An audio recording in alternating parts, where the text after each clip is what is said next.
Hey guys, and welcome back to Mad About Skin. For those of you that follow the channel for some time, you'll know some of my favourite ingredients in skincare are these.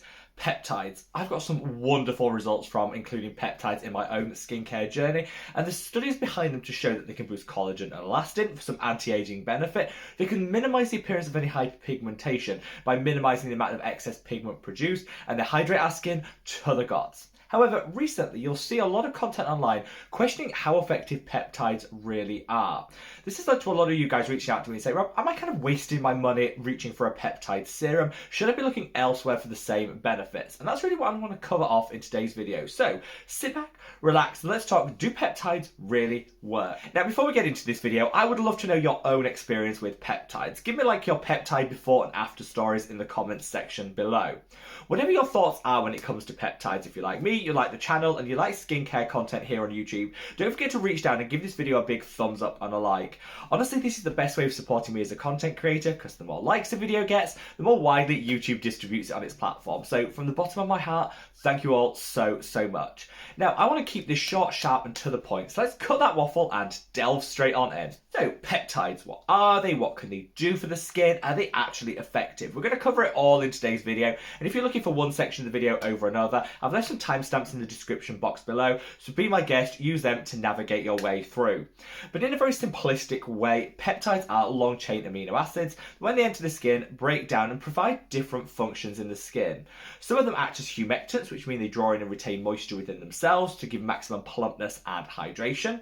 Others will actually trigger certain processes in the skin, such as the production of collagen and elastin, which can deliver great anti-aging benefits. And others are actually carrier peptides, which means they take other ingredients to where they need to be in the skin to deliver maximum benefits. I know that's a very simplistic way of looking at it, and if you want more detail, I'll actually link a study kind of explaining peptides way better than I possibly could in the description box below. So it's actually a really good read that I would recommend anyone who's interested in peptides checks out. But peptides do have some really key functions in the skin, and I've got some great results over the period of time that I've used them. So let me just share very briefly my own peptide like before and after scenario. So I think I introduced peptides probably about 3 or 4 years ago into my skincare routine. I started off just using products that already had peptides within them, and then I sort of graduated onto standalone peptide serums. There are a baffling array of different peptides out there, so my preference is to go for something that has multiple different peptides all within the one formulation, so it takes the mystery out of it. You don't really need to go and piece together all the ones you want. You kind of get it in a little bit of a buffet, a smorgasbord of peptides that you can apply to the skin to get all of those great benefits. I now use a peptide serum morning and evening in my skincare routine, and I've got some really great results. Definitely hydrating. So someone like me that's super oily and acne prone doesn't need an awful lot of heavy duty moisturising. So I don't reach for the really thick creams, the heavy occlusives. My skin doesn't need it, and I really don't enjoy it. So by incorporating hydrating ingredients in my skincare routine, it kind of gives my skin the hydration it needs without needing to finish with a really thick moisturiser. Whilst peptides aren't quite enough to do all that hydration on their own, they definitely do play a part in that, and I find when I consistently use peptides, in the long term, my skin is much more hydrated naturally than it is without. So that's definitely a positive that I've seen. I'm also sold on the anti-aging benefits of peptides. I started just using a Giraline, which the one that I purchased from was the Ordinary. I'll leave a link to a video I did covering that up there if you're interested, which has a very specific mechanism of action which can minimise the appearance of fine lines and wrinkles caused by movement. We're talking like the crow's feet, the laughter lines, the 11s. I got some wonderful results by incorporating a Giraline into my skincare routine, and that's really what kick-started my love affair with peptides. I then realised that using that on its own probably wasn't giving me all the anti-aging benefit I need. That targets specifically dynamic fine lines and wrinkles, but then I incorporated other ones which boost naturally the body's collagen and elastin production, and that over time gave me some long-term anti-aging benefits rather than just the quick wins. My go-to combination was the Ordinary Giraline and the Ordinary Matrixol, and I shared how to use those two together in a video, which I'll leave a link to up there. Very proud of that video because it actually took off. There was a publication in the States, like a newspaper in the States, that actually covered that, chose the worst screenshots imaginable of me. So they did me dirty on that, but it was still nice to get that little bit of coverage. And I'll leave a link, I'll try and find that article, I'll leave a link in the description box below if you do want a little bit of a chuckle. But yeah, I started to combine 2 different peptide formulations to get maximum results. And now I've graduated on to this, which is the Medicate Liquid Peptides, which has the Matrixol, has the Giraline, and has so many other peptides alongside it, really giving like a fully comprehensive formulation. I'm sold on the anti-aging benefits of peptides just based on my own experiences, and couple that with the hydration benefits I already called out, I think peptides do genuinely work, have a great place to play in your skincare routine. So if I've got some wonderful benefits from peptides in terms of my own skincare routine, and I could definitely say hands down I wouldn't be without them, why are a lot of content creators turning their back on peptides, saying they're nothing more than glorified moisturisers, and if you're spending money on a peptide serum, you're wasting your hard-earned coin? Well, I watched all of these videos and I did a little bit of research alongside it, and I definitely see where these content creators are coming from. If you look at the clinical studies done into peptides, they show how effective they can be once they enter the skin when it comes to inhibiting certain enzymes which can trigger the overproduction of pigment in the skin, fading hyperpigmentation, boosting collagen and elastin to minimise fine lines and wrinkles, and really hydrating as well. However, all of these studies have that little caveat at the bottom that says, whilst they deliver all of these great benefits, peptides are really difficult to get into the skin. They don't penetrate particularly well, and so you might be applying them to the surface of the skin, giving great hydration, but how many of them are actually going into the skin to get where they need to be in order to deliver all those great benefits? I think if you take a lot of these studies on face value, yeah, you absolutely would conclude that they are nothing more than glorified moisturisers. You put them on the skin, they give that nice hydration, but nothing else. However, this does also forget that a lot of technology has moved on since some of these studies, and lots of brands are investing a whole lot of money in making sure that they have delivery mechanisms to get these peptides into the skin where they need to be. Take, for example, one of my previous favourites. This is the Neod Copper Amino Isolate Serum that actually uses multiple different ingredients within it to actually increase the penetration rate of those peptides and help them to get to where they need to be in the skin in order to deliver maximum benefit.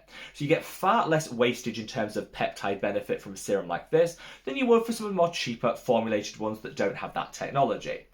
You also have other things that brands are often calling it drone technology, which is a bit of a marketing gimmick and name for some other ingredients and ways of incorporating peptides, which actually allow them to penetrate into the skin more effectively in order to deliver that benefit. This drone technology is what Medik8 use in their liquid peptides, and whilst I'm not a huge fan of using that sort of eye-catching terminology to reel us in and make us want to purchase it, however, if you look behind the name, actually you'll see that this sort of technology, whilst in its infancy, is showing really good results in terms of increasing the penetration rate of peptides and helping to deliver them to exactly where they need to be in the skin in order to get the benefits. You'll also see brands experimenting with encapsulation technology around peptides, again encasing them, fooling the skin into believing there's something else, allowing them to penetrate better, and then once they're released into the skin can deliver all that wonderful benefit. Whether you reach for ingredients which are going to enhance the penetration, go for some of this drone technology, or reach for encapsulated form of peptides, all these technologies actually are designed to work around the issue that peptides have of actually getting into the skin in the first place. I think if you go for a very bog standard and basic peptide serum, yes, you'll get some really great hydration, but I would question just how much of that peptide concentration is getting into the skin to deliver the additional benefits that we all crave. But if you're willing to spend just a little bit more, reach for some of the more advanced technology and formulations, then actually you're going to get a whole lot more benefit from your peptides. And I think these are way more than just glorified moisturisers. Based on my own experience, you can get really good results from in the skin. My top tips when it comes to peptides is, first and foremost, choose one that matches your budget. Don't feel that you need to reach out for some of these slightly more expensive and luxury peptide serums in order to get your hands on those technology. There are some cheaper options that work. I said before how combining the Ordinary Azuraline and the Ordinary Matrixyl has worked really well for me. And whilst certain people are always willing to bypass anecdotal data, people's own experiences as pointless, if it's not scientifically backed, we don't want to know. Actually, it's often that anecdotal data, people's shared experience, that kickstart studies into these products. You know, people start saying, I got some really great results with this, and then brands will do the scientific studies behind that just to prove how effective they are. So I don't think we should be so quick to denounce or dismiss people's experiences and the anecdotal data that shows just how great peptides can be. Like I say, some of the cheaper ones from The Ordinary worked really well in my own skincare routine. If you can reach for some of the more advanced technologies such as that by Neod, the one by Medik8, and there's lots of other ones out there, I'll link some of my favourites in the description box below, then I do think you'll get enhanced benefits from your peptides. It's all about matching the product you reach for to your individual price point. Also remember that peptides aren't the only active ingredient out there. There are so many different ingredients we can incorporate into our skincare routine. Peptides peptides are just one set of them. So I think people that rely just on peptides to get all those benefits are going to be a little bit disappointed. Make sure you're using your peptides alongside other great active ingredients in your skincare routine. Make sure you get an all-encompassing routine that's going to deliver you maximum benefits. I would love to know your own experiences when it comes to peptides, so sound off in the comments section below. And hopefully this video has just put your mind at rest if you are reaching for and enjoying your peptide serum. Then I don't think they are just glorified moisturisers and you're wasting your money. I think we need to be realistic with what peptides can actually deliver. We need to take a look at some of the more advanced delivery technologies and work out whether that's in our price point to fit into our skincare routine. And we also need to make sure that we're using peptides alongside other actives to get the maximum results. But I am not going to be abandoning my peptide serum anytime soon. I like to mix it up to get the very best benefits, and honestly, I would never be without my peptides. Wherever you are in the world, guys, stay safe, stay well, and love your skin. Take care. Bye.